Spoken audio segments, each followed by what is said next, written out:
है नहीं है?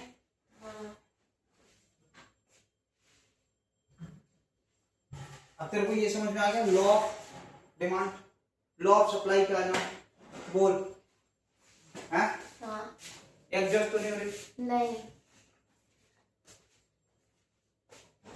अब सप्लाई वाली चीज देखें, बस लॉ ऑफ सप्लाई और पढ़ ले, फिर टाइप ऑफ गुड्स पढ़ ले। अभी 2-3 दिन में वो कदम भी आ रहे होंगे, 12th का पेपर देंगे। कौन? साहिल जान के पास। तो किसके पास? बुआ के लड़के के पास, दोनों के पास। तो क्या है? आ रहे होंगे, जब भी किताब लेके बैठो दिमाग खाने आ जाते हैं, पढ़ने नहीं देते। अपनी रामायण को जड़ देते हैं, इतना ही से नहीं आ रहा, ये नहीं आ रहा, वो नहीं आ रहा। मैंने स्ट्रीम में चेंज करा दी। मेरे पास बायो थी ना पहले, ये सही था। पहले दिमाग खराब कर रही थी, तो मैंने स्ट्रीम में चेंज करा दी। मेरे को तो वैसे भी नहीं चाहिए थी बायो, हटवा दी मैंने।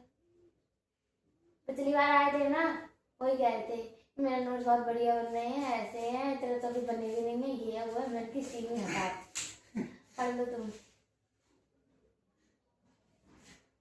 देख, लॉ ऑफ सप्लाई सिंपल समझ। सप्लाई क्या होती है?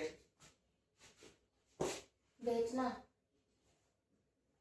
एक ने तो पढ़ाई छोड़ दी उनमें से। Ability and willingness to produce by the producer।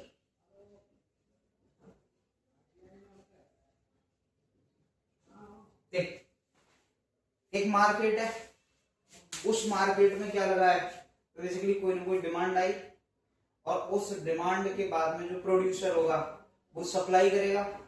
तो प्रोड्यूसर की जो भी एबिलिटी होगी या उसकी इच्छा होगी, ठीक है, willingness to produce a particular product is called supply. ठीक है, अब बता जरा, सप्लाई ऑफ द प्रोडक्ट किस पे डिपेंड करेगी? प्रोडक्ट की सप्लाई डिमांड कितनी है? Factor determining the supply. Demand, अगर डिमांड ज्यादा होती है तो सप्लाई भी तो कम, मतलब पैसे जो वो भी तो कुछ लोग कम कर लेते हैं। अगर एक ही प्रोडक्ट खरीद रहे होता है 5-10। देखें,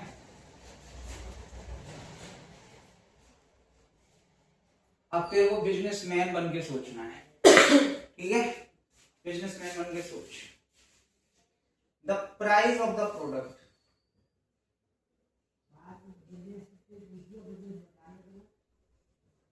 प्राइस ऑफ द प्रोडक्ट, अगर मान ले कि प्रोडक्ट का प्राइस ज्यादा है तो सप्लाई ज्यादा होगी। अगर प्राइस कम है सप्लाई भी कम तो होगी। सप्लाई भी, बोल जरा।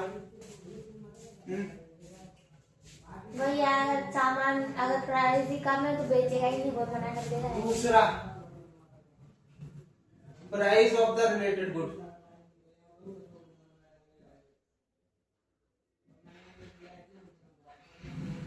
देख बेटा, कोई भी एक प्रोडक्ट बनाने के लिए आपको इंटरमीडिएटरीज गुड लगेंगे, नहीं लगेंगे?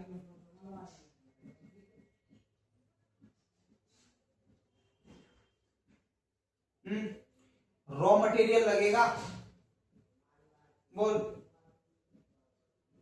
अगर रॉ मटेरियल का प्रोडक्ट या इंटरमीडिएटरी के जो गुड्स हैं उनके प्राइस ज्यादा कर गए, या रॉ मटेरियल का प्राइस ज्यादा कर गया, तो प्रोडक्ट का प्राइस ज्यादा बढ़ जाएगा, प्रोडक्ट का बढ़ जाएगा, तो सप्लाई बढ़ जाएगी। सप्लाई बढ़ेगी या घटेगी? बढ़ेगी। अच्छा, प्रोडक्ट का प्राइस बढ़ेगा तो सप्लाई नहीं बढ़ेगी। बात समझ। प्रोडक्शंस, ये जो प्रोड्यूसर है, हाँ। उस प्रोड्यूसर की लागत ज्यादा लगेगी ना एक पर्टिकुलर चीज पर, मतलब तो उस प्राइस पॉइंट पर, एक पर्टिकुलर प्राइस पॉइंट समझ लो, एक प्राइस पॉइंट पर, जैसे मान लीजिए 50 रुपए का मार्केट था, मैं 50 का ही डिमांड कर रहा हूँ मार्केट में, ठीक है, लेकिन इसका रॉ मटेरियल अगर महंगा हो गया तो प्रोड्यूसर को भी तो महंगा पड़ेगा, तो वो क्या करेगा? सप्लाई को कम करेगा। आगे समझ में? हाँ, ना। अगला देख। अच्छा मतलब जो कॉस्ट जो बनाने में लगी है वो बराबर ही आ रही है जितने का वो बिक रहा है। हाँ, तो उसने फिर बंद ही कर दिया बनाना या कम कर दिया। Availability of product resources,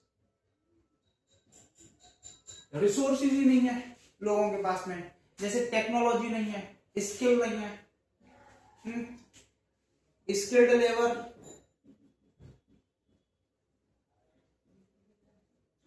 technology, इन तमाम चीजों पर आपका फैक्टर्स जो है, फैक्टर्स ऑफ द सप्लाई, वो डिटरमाइन करेंगे नहीं करेंगे? बोल। अगेन सेम, इन सब चीजों को एक तरफ उठा के रख दे। सिट्रस पेरिबस, सिट्रस पेरिबस के बाद में आपको सेम लगाना है directly proportional. keeping all other things as the constant, what is the impact of on the supply because of the price of the product? If the price of the product will increase, the supply of the, बोल जरा, directly proportionally तो होगा। Product directly proportional होगा supply. बोल। हाँ,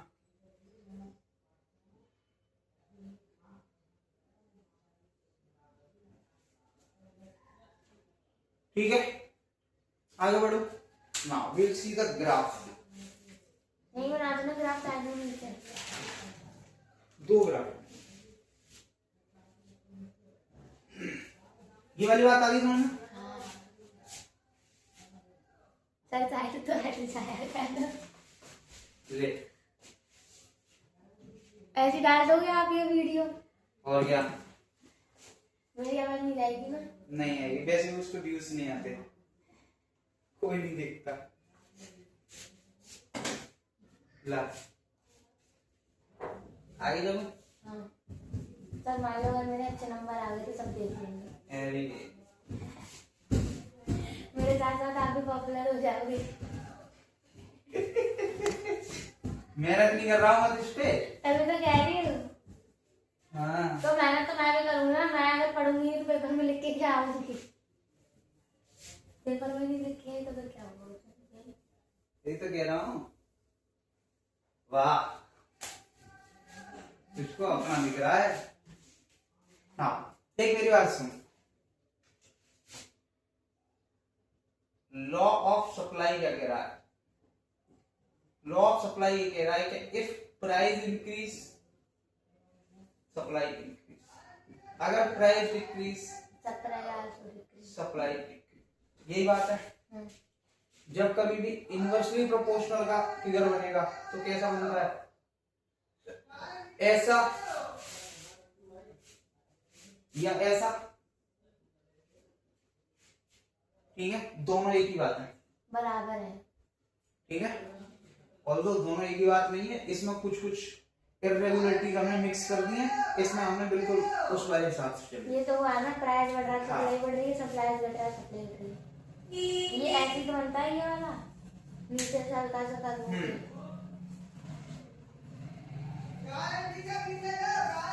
देख सुन, at the price level of P1,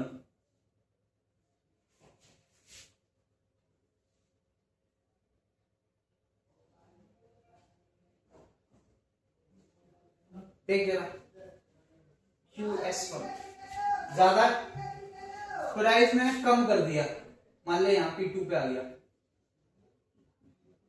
price ज्यादा सप्लाई ज्यादा है, हाँ, सप्लाई भी कम हो गई। बता जरा, यहां तक बात आ गई। Now by any chance, by any chance price of the product जो थे वो कम कर गए, तो एक जो न्यू ग्राफ बनेगा ऐसा मान लेंगे। बिल्कुल उसमें चिपक के साइड में क्यों? अगर मान ले कि एक जो प्राइस था,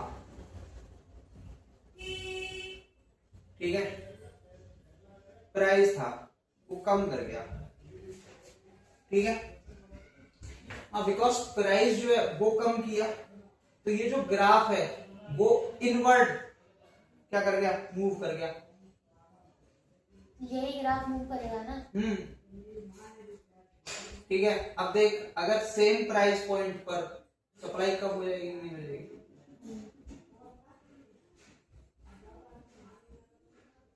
हाँ, ये देख,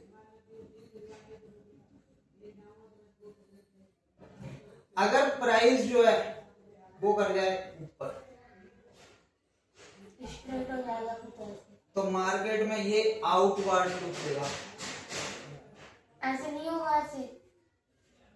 अरे सेम है ना, ये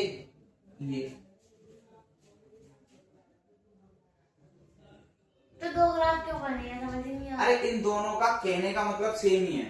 तो वही तो कहते हैं, दो बनाई कोई एक ही चाहिए ना फिर। दो मैंने इसलिए बनाए हैं। देख, ये वाला जो ग्राफ है ना, ये बिल्कुल पार्शियल दर्शा रहा है कि भाई P is directly proportional to QS है।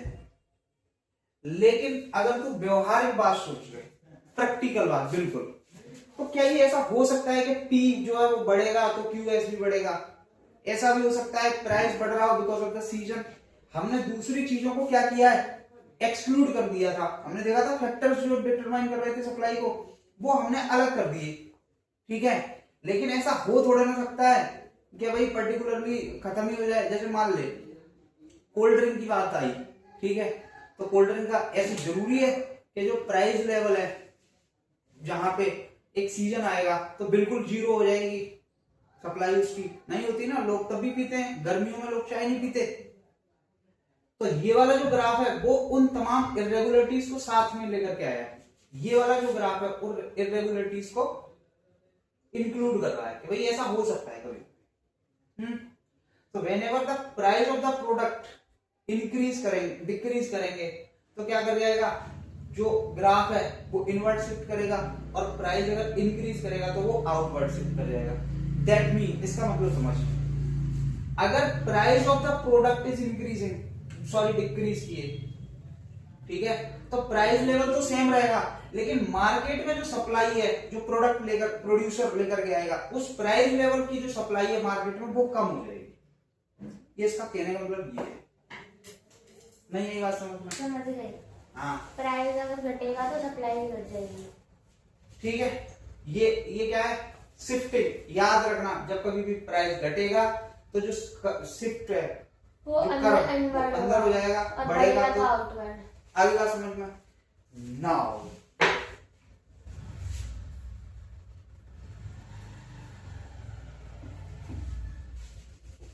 अगली चीज समझ ले तब बात करना, समझ में नहीं आएगी क्या? ताकत लगा ले खूब सी।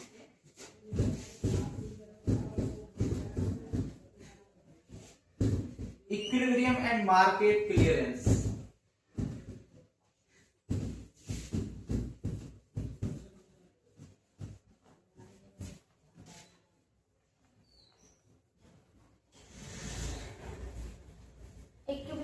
इक्वल था ना, प्राइस और demand. Equilibrium and market clearance.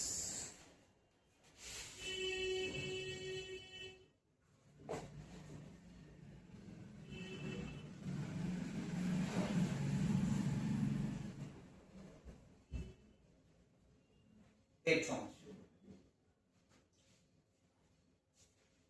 हम दो ग्राफ बनाते थे, एक सप्लाई का,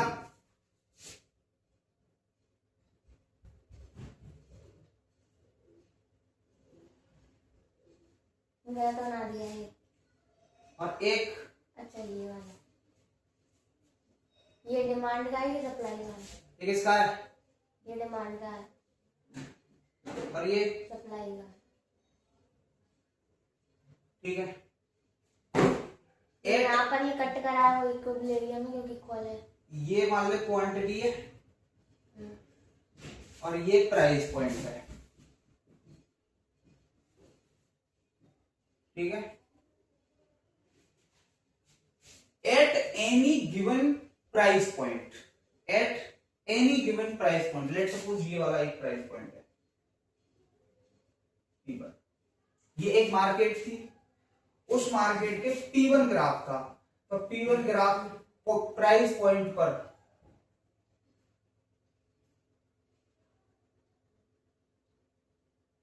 डिमांड कम है, प्राइस ज्यादा है। प्राइस ज्यादा था, ठीक है, प्राइस ज्यादा था, डिमांड तो इतनी सी थी, ठीक है, तो डिमांड क्या है, कम है।